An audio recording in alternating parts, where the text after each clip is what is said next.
one thing is, it's good for the nation's population.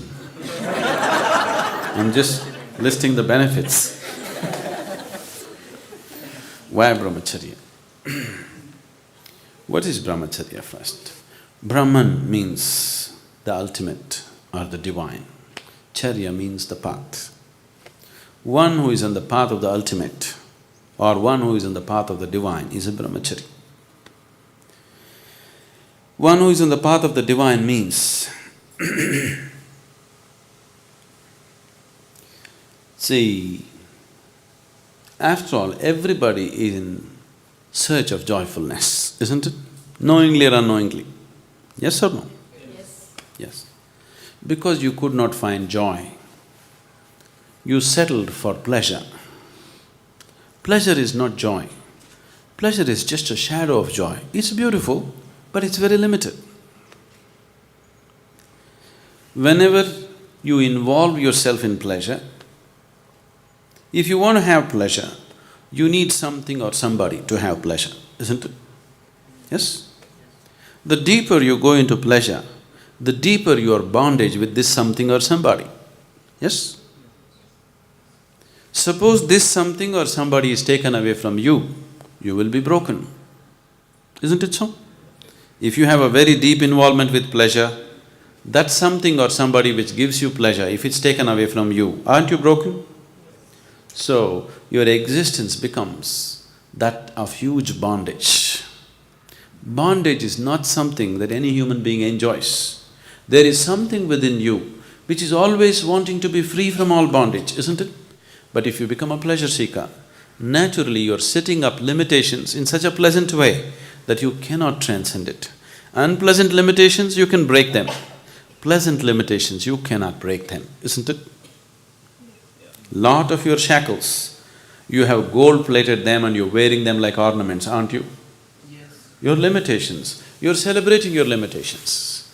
Once you start celebrating your limitations, then there is no way to become free of that. So Brahmacharya means you're on the path of the divine. That means, first step towards that is you're joyful by your own nature. Whenever you're very happy, you're joyful, have you noticed you don't seem to need anything? Yes? On a particular day you're very happy. If you don't eat, if you don't sleep, it doesn't matter. Is that so? You're unhappy, then everything has to be perfect, you complain about everything in the world. Isn't it so? When you're really joyful, just see, it sets you free. When you're unhappy, everything is important, everything has to be in a particular way. For everything you will complain. Unhappy people are always complaining. Happy people are always easy to work with, easy to be with, because nothing matters when you're happy. Everything is flexible. Which is freedom? Joy is freedom or pleasure is freedom? Joy is obviously freedom, isn't it? So, you're seeing how to become joyful. If you seek it outside, you will invariably end up becoming a pleasure seeker. Anyway, the source of joy is within you. Whenever you were happy, did happiness happen from within you or did it rain upon you from outside? Always within you, isn't it? So if the source of happiness is within you, searching for it outside is quite a stupid thing. Yes? It is just that the source of happiness is within you, you are using an external stimulus to bring forth the joy in you. Or in other words, your joy is on push start. Shall we fix self-start on it?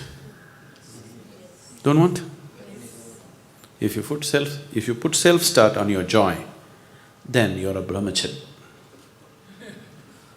Now, you're on the path of the divine. You're joyful by your own nature. Have all the Brahmacharis here become like that? Maybe not, but that's the intention. They're working towards that. To work towards that, you need a certain space and time of your own, that you don't have other things to handle in your life. So, they have chosen a certain way of life.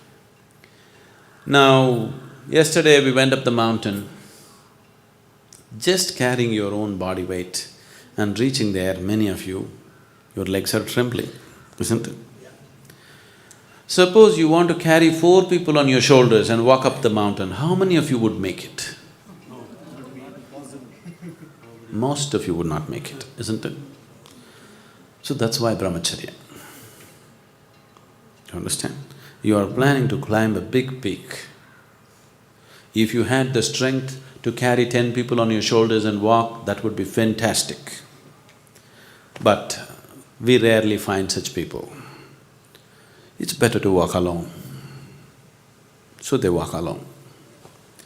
Now, your problem is that by the time you became 14, your intelligence got hijacked by your hormones so much, you can't understand or you cannot accept how somebody can be free from it. Somebody can just sit here and be happy, they don't have to get married, they don't have to run behind the opposite sex, they don't have to do this or that. They're just happy doing simple things in their life, more joyful than you, more intense than you. So does it mean all of you should become a brahmachari? No, all of you should become a brahmachari internally. In terms of lifestyle, not necessarily. Brahmacharya does not mean just celibacy, okay? That is just one of the aspects that have been taken up as a supportive system to become a brahmachari. Brahmacharya means you are walking the path of the divine, that you are ecstatic by your own nature. You can be married and still be a brahmachari. It is possible. Because you are joyful by your own nature, you are not trying to extract joy from your husband or wife. You are joyful by your own nature. This is how it should be. The whole world should be brahmachari, isn't it? Everybody should be joyful by their own nature. If two people come together, it should be more a sharing of joy, not extracting joy from each other, isn't it? So those who have decided that they don't want to extract anything from anybody, they want to source their own inner joy, they have taken brahmacharya. And why a certain order has been set up? They have been taken up not just for their realization. If it's just their realization, we can take care of in so many ways. How many of you eaten mangoes? You eaten mangoes? You ate mangoes? No? How many of you have planted mango trees? See, just 10 people have planted mango trees, but everybody has eaten mangoes. It's only because constantly in every generation, those 10 people are planting mango trees, everybody else is eating, isn't it? So, to carry on the spiritual path in its integrity, brahmacharis are needed. Brahmacharis means we are keeping them in such a way that their energies are loose, malleable, we can make anything out of them. Just anything out of them. I can combine 10 brahmacharis into one and make 10 brahmacharis into one huge human being, a huge force. We have kept their energies loose, no personality. Whichever way you bend, they will become that way. See, if we take analogies, you are like a pot, you are a karmic pot. A certain karmas, certain influences have molded you into a certain shape, yes? Now you become a certain type of person. With the process of living, when you were a child it was little more malleable, when you were a youth it got little rigid, by the time you're a full adult it's totally rigid. This is just… we can see the pot is slowly being burnt with the process of life. Now by the time you're reasonably old, it is totally rigid shape. If you do anything else with it, it'll break. See, now there's a burnt pot here. If you try to change the shape of this pot, it'll only break into pieces, isn't it? But when it was unburnt, very easily you could mold it into anything. You made 10 unburnt pots. Tomorrow if you don't like it, you can put all of them together and make one big pot, isn't it? Now, we are unburning people. We are unburning them into that state where they're very malleable. We can give them any shape, any form. So brahmacharis are working towards that. It's a huge sadhana. It is not just… like other systems in the world are doing this, just they take a vow of celibacy. This is not like that. There is a whole system of what they're doing with their energies. There is a whole lot of work that's being done internally. This is just a small part of it. What you see as they being unmarried is just a small part of it. The rest of it is very internal. And people who are willing to dedicate themselves for others' well-being are needed in the society. At any time, if there is nobody in the society who is thinking about others' well-being, that society is heading for ruin, definitely. That's what has happened to this society right now. There are very few people thinking of everybody's well-being. Others are all, what about me, what about me, what about me?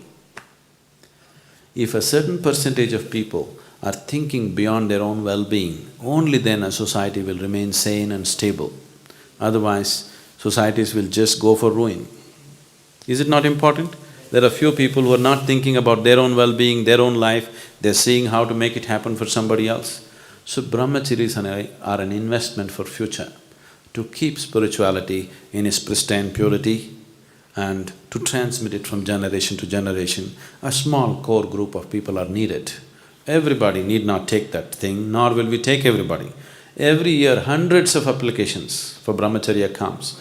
We just choose 8–10 people out of that, looking at various qualities and various possibilities. We don't take everybody who comes, because it's not necessary, nor can they be like that, nor can they put in the sadhana that is required or demanded out of them. Your personality has to become malleable and conscious that you can mold yourself into any kind of pot. Is it not good to have that freedom? Yes. That's brahmacharya.